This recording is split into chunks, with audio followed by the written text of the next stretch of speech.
I just have a more general presentation on political correctness because it really isn't about, at its heart, about victims and oppressors. It's just being used to promote that paradigm. And political correctness is about the dominant belief system, the dominant paradigm dictating what people are allowed to say in order to control what others are allowed to hear. And cultural Marxists really like this whole idea because it does allow them to completely dominate the discourse.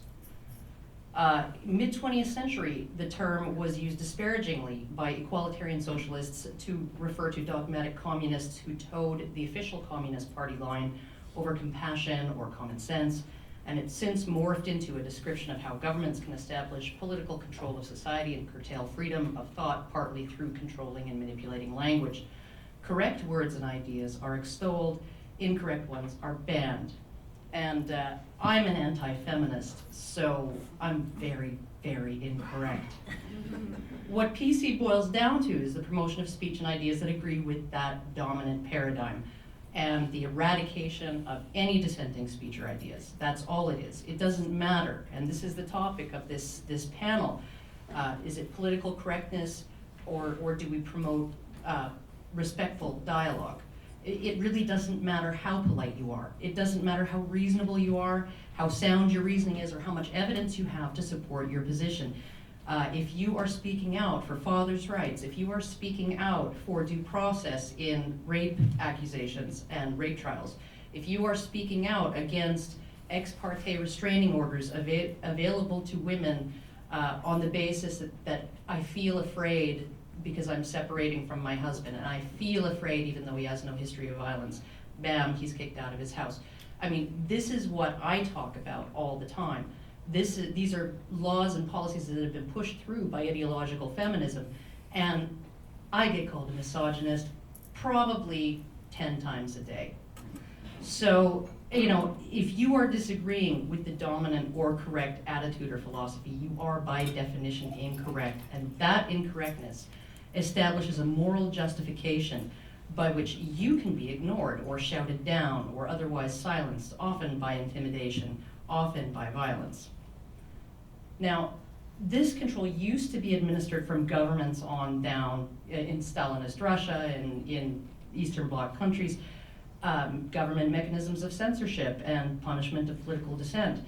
But here now, what you see is things like social censure, employment blacklisting, harassment, slander, lawsuits, policies of corporations like Facebook and Google being used to intimidate people, to silence them, to have their material removed from view, and rid the world of all these bad thoughts.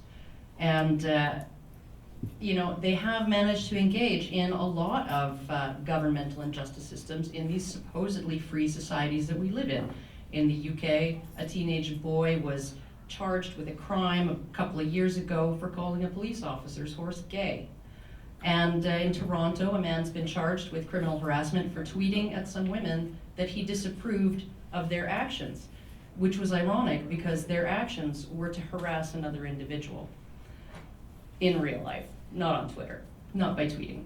So as a purveyor of all these bad thoughts and ideas, ideas that are extremely unpopular among lots of interest groups and the governments that pander to them, I find it really distressing that the dominant voices on a number of really pressing social and political issues, they seem to see George Orwell's 1984 as, not as a warning, but as an instruction manual. And, obviously the nature of power is such that it tries to preserve itself, and is a really effective way to do that is to silence any challenge to that power. The labels blasphemer, infidel, and heretic of 500 years ago are not that much different in function from misogynist, racist, or even climate change denier today. This discussion, PC versus respectful speaking and listening, I'm going to assert there's no choice between the one or the other. They don't even have anything to do with each other. In my experience as a mostly respectful heretic, The PC police don't seem to much care how respectfully you speak, how politely you listen. The tone of the expressed disagreement, the words chosen, none of that is the issue. When I express respectful disagreement, the social justice warrior who calls me an attention whore who should go die in a fire is being politically correct because that warrior is opposing my incorrect and therefore dangerous ideas. I'm almost positive Galileo was a reasonable, well-spoken, and courteous guy, but that didn't help him much, did it?